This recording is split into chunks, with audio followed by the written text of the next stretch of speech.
ಆತ್ಮೀಯ ವೀಕ್ಷಕರಿಗೆ ಸಕಲ ಕಲಾ ವಲ್ಲಭರು ಚಾನೆಲ್ ಪರವಾಗಿ ಸ್ವಾಗತ.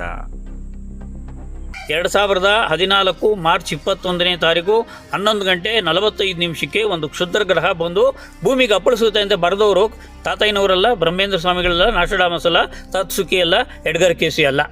ಅಷ್ಟೊಂದು ನರಸಂಹಾರ ಮಾಡೋ ಅವಶ್ಯಕತೆ ಇತ್ತ? ಭಗವಂತ ಅವತರಿಸಿ ಬಂದಾಗ ಅದನ್ನೇನೋ ಒಂದು ಬ್ಯಾಲೆನ್ಸ್ ಮಾಡ್ಬೋದಾಗಿತ್ತಲ್ಲ. 12 ಪಿಡುಗುಲು 12 ಪುಲ್ಕೆಗಳು 12 ಪಿಡುಗುಲು ಪಗದಿನಾದಂಬವನು ಭಯಂಕರ ಸದ್ದು ಮಾಡಿಕೊಂಡು ಭೂಮಿಗೆ ಅಪ್ಪಳಿಸ್ತವೆ. ನಾಳೆ ಬೀಸ್ತಕ್ಕಂಥ ಈ ಒಂದು ಗಾಳಿಯಲ್ಲಿ ಎಲ್ಲ ಹೋಗಲ್ಲ, ಗಟ್ಟಿ ಕಾಳು ಉಳ್ಕೋತವೆ, ಜಳ್ಳು ಹೋಗ್ತದೆ. ಭೂಮಿಯ ಗುರುತ್ವಾಕರ್ಷಣೆಯ ಹತ್ತಿರಕ್ಕೆ ಬಂದರೆ ಬಂದಾಗ ಆ ಗ್ರಹವನ್ನು ಭೂಮಿ ತನ್ನ ಗ್ರಾವಿಟಿ ಮುಖಾಂತರ ಸೆಳ್ಕೊಂಡ್ಬಿಡುತ್ತೆ. ಸೆಳ್ಕೊಂಡಾಗ ಏನಾಗುತ್ತೆ, ಅದು ಭೂಮಿಗೆ ಬಲವಾಗಿ ಬಂದು ಹೊಡಿತದೆ. 29ಕ್ಕೆ ಶತಾಯ ಗತಾಯ ಡೇಟ್ ಸಮೇತ ಹೇಳಕ್ಕೆ ಹೊರಟಿದ್ದಾರೆ. FOFIS 99942 ಅಂತಕ್ಕಂಥ ಒಂದು ಕ್ಷುದ್ರ ಗ್ರಹ ಭೂಮಿಗೆ ಬಂದು. ಸರ್, ಈಗ ಒಂದು ಕಡೆ ಅವರು ಹೇಳ್ತಾರೆ 7 ಖಂಡಗಳಿಗೆ 1 ಖಂಡ ಮಿಗಬೇಕು, 7 ಜನಕ್ಕೆ ಒಬ್ಬರು ಮಿಗಬೇಕು. ಆ 700 ಕೋಟಿಯಲ್ಲಿ 100 ಕೋಟಿ ಜನ ಯಾರು ಮಿಗುತ್ತಾರೋ ಅವರನ್ನು ಆಳೋದಕ್ಕೆ ನಾನು ಬರ್ತೀನಿ ಅಂತಾರೆ. ಈಗ ಪ್ರಪಂಚದ ಜನಸಂಖ್ಯೆ ಈಗಿನ ಲೆಕ್ಕಕ್ಕೆ ನೋಡಿದ್ರೆ, ನೀವು ಹೇಳ್ತಾರ ಲೆಕ್ಕಕ್ಕೆ ನೋಡಿದ್ರೆ 800 ಕೋಟಿ ಚಿಲ್ಲರೆ, 800 ಕೋಟಿ ಇದೆ ಅಂದರೆ 7ನೇ ಒಂದು ಭಾಗ ಅಂದರೆ 100 ಕೋಟಿ ಚಿಲ್ಲರೆಗೆ ಅಂದರೆ ಅಲ್ಲಿಗೆ ಬರುತ್ತೆ. ಅಷ್ಟೊಂದು ನರಸಂಹಾರ ಮಾಡೋ ಅವಶ್ಯಕತೆ ಇತ್ತ? ಭಗವಂತ ಅವತರಿಸಿ ಬಂದಾಗ ಅದನ್ನೇನೋ ಒಂದು ಬ್ಯಾಲೆನ್ಸ್ ಮಾಡ್ಬೋದಾಗಿತ್ತಲ್ಲ. ಈ ಒಂದು ನರಸಂಹಾರ ಯಾಕಾಗತ್ತೆ ಅಂತ. ಈಗ ಉದಾಹರಣೆಗೆ ರೈತ ತನ್ನ ಜಮೀನಿನಲ್ಲಿ ಬೆಳೆಯನ್ನು ಬೆಳೀತಾನೆ. ಬೆಳೆಯ ತೆನೆಗಳನ್ನು ತೊಗೊಂಬಂದು ಕಣದಲ್ಲಿ ಒಣಗಾಕ್ತಾನೆ. ಒಣಗಾಕಿದ ತೆನೆಗಳ ಮೇಲೆ ಗುಂಡನ್ನು ಹಾಯಿಸ್ತಾನೆ. ಹಾಯಿಸಿದ ಮೇಲೆ ಆ ತೆನೆಯೇ ಸಪ್ರೇಟ್ ಆಗುತ್ತೆ, ಹುಲ್ಲೇ ಸಪ್ರೇಟ್ ಆಗುತ್ತೆ. ಕಾಳುಗಳೆಲ್ಲ ಇಂಗಿಡಿದ ಮೇಲೆ ಆ ಇಂಗಿಡಿಸಿದ ಕಾಳಿನ ಮೇಲೆ ಮತ್ತೆ ಗುಂಡು ಹೊಡಿತಾನೆ ಇರ್ತಾನೆ. ಹೊಡೆದ ಮೇಲೆ ಒಂದು ಹಂತಕ್ಕೆ ಕಾಳು ಸೃಷ್ಟಿಯಾಗುತ್ತೆ. ಸೃಷ್ಟಿಯಾದ ಕಾಳಲ್ಲಿ ಬರೀ ಕಾಳು ಇರುತ್ತಾ? ಅದರಲ್ಲಿ ಉಬ್ಬಲು ಇರುತ್ತೆ, ಜೊಳ್ಳು ಕಾಳು ಇರುತ್ತೆ.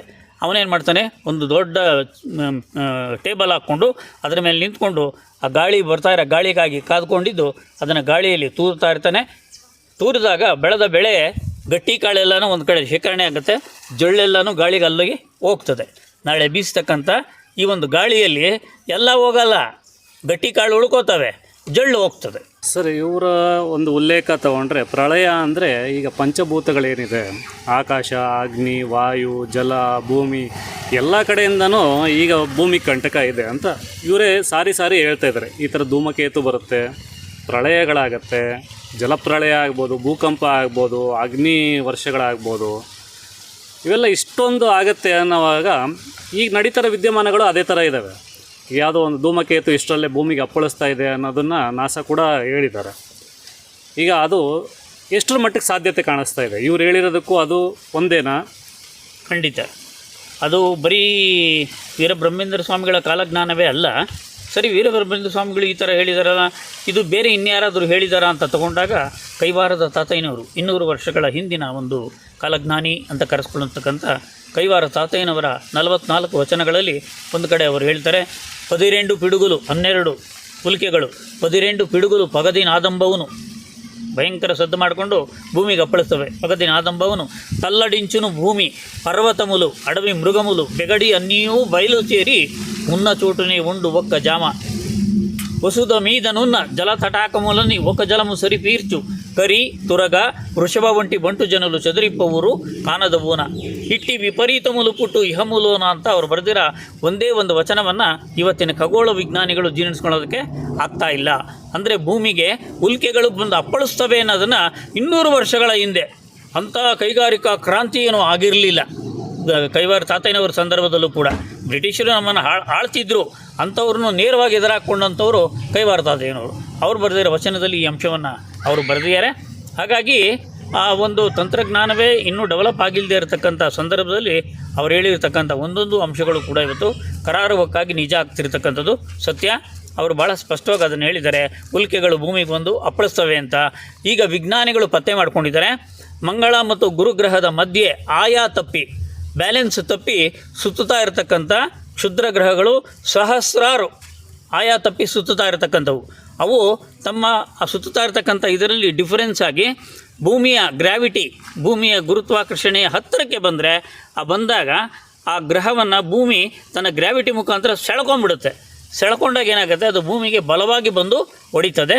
ಆವಾಗ ಭೂಮಂಡಲಕ್ಕೆ ದೊಡ್ಡ ಡ್ಯಾಮೇಜ್ ಆಗುತ್ತೆ ಅಂತಕ್ಕಂಥದ್ದನ್ನು ಇವತ್ತು ವಿಜ್ಞಾನಿಗಳು ಹೇಳ್ತಾ ಇದ್ದಾರೆ. ಈಗ ಹೇಳಿಬಿಟ್ಟು ಅವರೇ ಹೇಳಿದ್ದಾರೆ, 2014 ಮಾರ್ಚ್ 21ನೇ ತಾರೀಕು 11 ಗಂಟೆ 45 ನಿಮಿಷಕ್ಕೆ ಒಂದು ಕ್ಷುದ್ರ ಗ್ರಹ ಬಂದು ಭೂಮಿಗೆ ಅಪ್ಪಳಿಸುತ್ತೆ ಅಂತ ಬರೆದವರು ತಾತಯ್ಯನವರಲ್ಲ, ಬ್ರಹ್ಮೇಂದ್ರ ಸ್ವಾಮಿಗಳಲ್ಲ, ನಾಸ್ಟ್ರಡಾಮಸ್ ಅಲ್ಲ, ತತ್ಸುಕಿ ಅಲ್ಲ, ಎಡ್ಗರ್ ಕೇಸಿ ಅಲ್ಲ. ಆದರೆ ವಿಜ್ಞಾನಿಗಳೇ ಬರೆದ್ರು.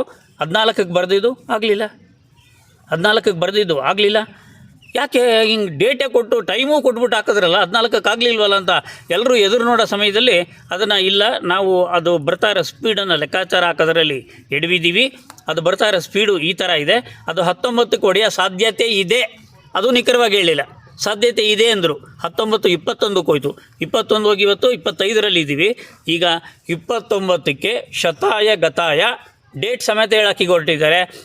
FOFIS 99942 ಅಂತಕ್ಕಂಥ ಒಂದು ಕ್ಷುದ್ರ ಗ್ರಹ ಭೂಮಿಗೆ ಒಂದು ಅಪ್ಪಳಿಸೇ ತೀರುತ್ತೆ ಅನ್ನೋದನ್ನು ನಾಸಾ ವಿಜ್ಞಾನಿಗಳು ಇವತ್ತು ನಮಗೆ ಅಂಕಿಅಂಶಗಳ ಸಮೇತ ಕೊಡ್ತಾ ಇದ್ದಾರೆ. ಅಂದರೆ ಹೇಳ್ತಕ್ಕಂಥ ವಿಚಾರಗಳಲ್ಲಿ ವಿಜ್ಞಾನಿಗಳು ಇಷ್ಟು ಕರಾರವಾಗಿ ಹೇಳ್ಬೇಕಂದ್ರೆ ವಿಜ್ಞಾನಿಗಳಲ್ಲೂ ಕೂಡ ಈ ಅಪಭ್ರಂಶ ಬರ್ತಾ ಇದೆ ಅಂತಂತಂದರೆ ಕಾಲಜ್ಞಾನದಲ್ಲಿ ಕರೆಕ್ಟಾಗಿದೆ. ಕಾಲಜ್ಞಾನವನ್ನು ಓದಿ ಅರ್ಥ ಮಾಡ್ಕೊಳ್ಳೋದ್ರಲ್ಲಿ ಎಡುತ್ತಿರೋರು ನಾವು, ಕಾಲಜ್ಞಾನ ಎಡವಿಲ್ಲ.